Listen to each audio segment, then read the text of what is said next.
The scientist stared at the sequencing results for a long time before saying anything. And when she finally spoke, it was not with the confidence you would expect from someone who had just completed one of the most anticipated DNA analyses in the history of modern forensics. She said, quietly, almost to herself, "This shouldn't be possible." And nobody in that room disagreed. What you are about to hear is not speculation. It is not faith. It is not the product of wishful thinking or religious devotion. What you are about to hear is what happened when the most advanced genomic technology ever developed was turned on a single piece of ancient linen and returned results that have left the scientific community struggling for answers. Before we talk about what the results revealed, we need to establish something important. The Shroud of Turin is not a painting. It is not a medieval forgery proven by logic alone. It is not simply a piece of cloth that someone decided to venerate centuries ago. It is a 14.5-foot length of linen, herringbone weave, consistent with 1st century textile production in the ancient Near East, bearing the faint brownish image of a man who appears to have been crucified. Wounds at the wrists, wounds at the feet, puncture marks consistent with a crown of thorns, scourge marks across the back, numbering in the dozens, matching the pattern of a Roman flagrum, a whip with weighted tips used specifically in Roman execution practices. But here is what separates this cloth from every other religious artifact ever studied. The image, that faint, haunting outline of a human body, is not paint. It is not ink. It is not dye of any kind.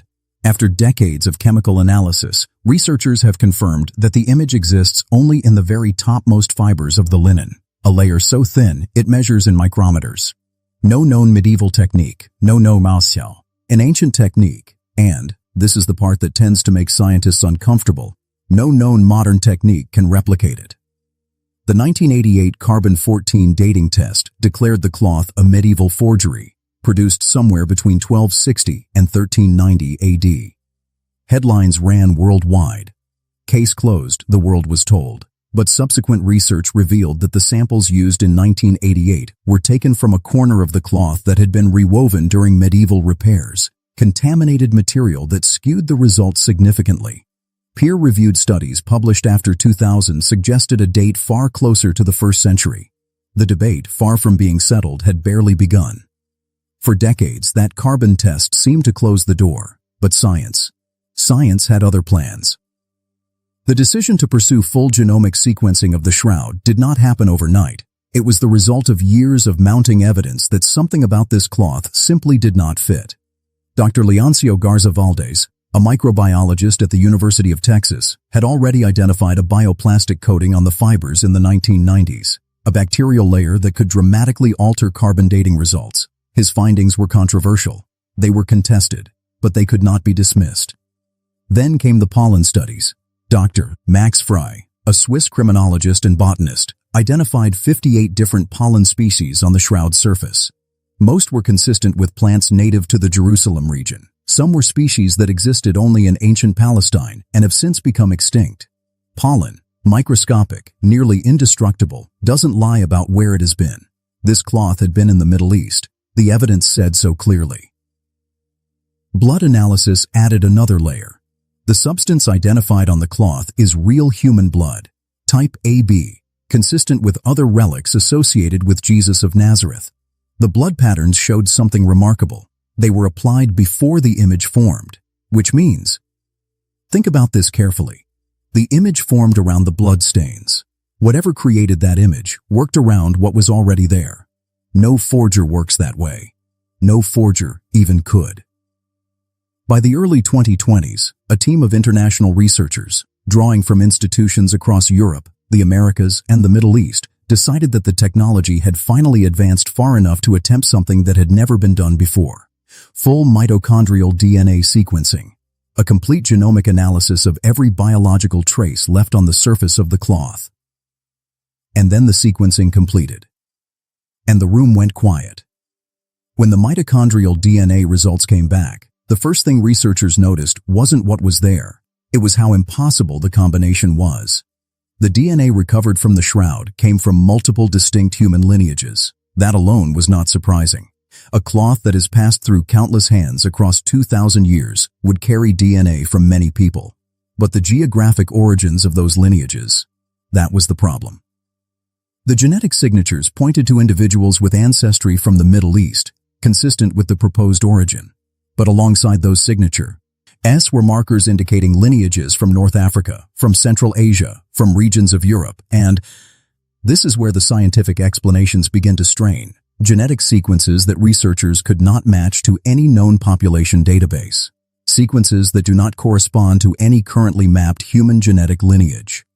Dr. Giulio Fanti, professor of mechanical measurement at the University of Padua, who has spent over 20 years studying the Shroud and has authored multiple peer-reviewed papers on its physical properties, described the genetic findings as, and I am quoting him directly here, consistent with a cloth that has either traveled to locations entirely unrecorded by history or contains biological material that has no clear origin in any known human population. Let that sit for a moment. A scientist with 2 decades of rigorous research on this object is telling us that the DNA found on it points to origins that cannot be explained by any existing map of human genetics.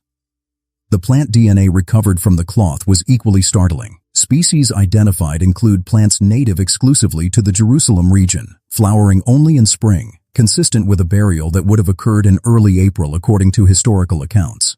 One species identified produces pollen for only a 3-week window each year.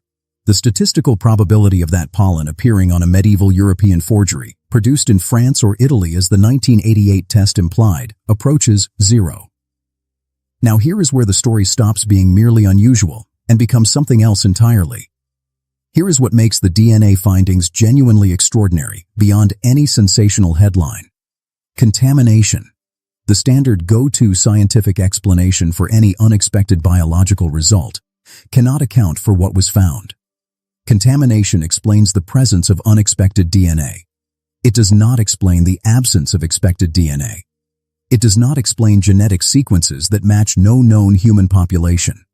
It does not explain the statistical coherence of the plant DNA with a specific 3-week flowering window in a specific geographic location 2,000 years ago. But the DNA is not even the most inexplicable finding associated with this cloth. The image itself remains, after more than a century of study, completely and utterly without scientific explanation. In 1978, NASA image analysis technology, developed for deep space photography, was applied to the Shroud by a team of American scientists using a VP8 image analyzer. This technology converts light intensity in a 2-dimensional photograph into 3-dimensional topographical data. When applied to normal photographs, it produces distorted, meaningless results. When applied to the Shroud, it produced a perfect, anatomically accurate 3-dimensional human form. No painting, no photograph. No known artwork in human history encodes 3-dimensional spatial data into a 2-dimensional surface.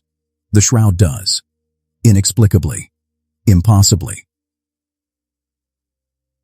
Dr. John Jackson, a physics professor who led that 1978 analysis and subsequently founded the Turin Shroud Center of Colorado, stated that the IMA-G formation mechanism, whatever created that figure on the linen, released an intense burst of energy across the entire surface of the cloth simultaneously. Not heat, not light in any conventional sense. Something that caused a controlled directional oxidation of the topmost cellulose fibers uniformly, in a way that no known energy source has ever been demonstrated to replicate. Some researchers have proposed that the only mechanism capable of producing such an effect would be a burst of vacuum ultraviolet radiation emitted from within the body itself. The implications of that hypothesis are significant. Now, notice something, and I want you to think carefully about this. The complete peer-reviewed publication of these most recent DNA findings has not appeared in any major scientific journal. Fragments have been discussed. Preliminary results have been referenced in conference presentations. Individual researchers have spoken in interviews. But the full data set, the complete genomic analysis with methodology, controls, and peer review, remains unpublished. Why? Consider that the Vatican controls access to the Shroud. Consider that any research conducted on it requires institutional permission that is carefully managed. Consider that at least 2 researchers involved in the most recent analysis have declined to speak publicly about their full findings, citing, quote, ongoing discussions with supervising institutions. Consider that the last time a major scientific finding about the Shroud challenged the official narrative, the researcher who conducted it, Dr. Garza Valdez, found his work largely excluded from mainstream scientific coverage, despite meeting standard publication criteria. I am not telling you that there is a conspiracy. I am asking you to notice the pattern.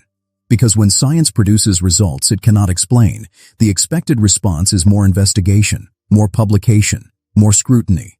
The response we are seeing is silence.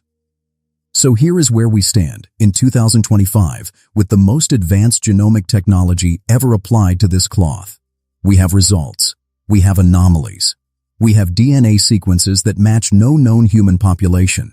We have plant genetics that place this cloth in Jerusalem in early spring with statistical near certainty. We have an image that encodes three-dimensional data through a mechanism that physics cannot currently explain.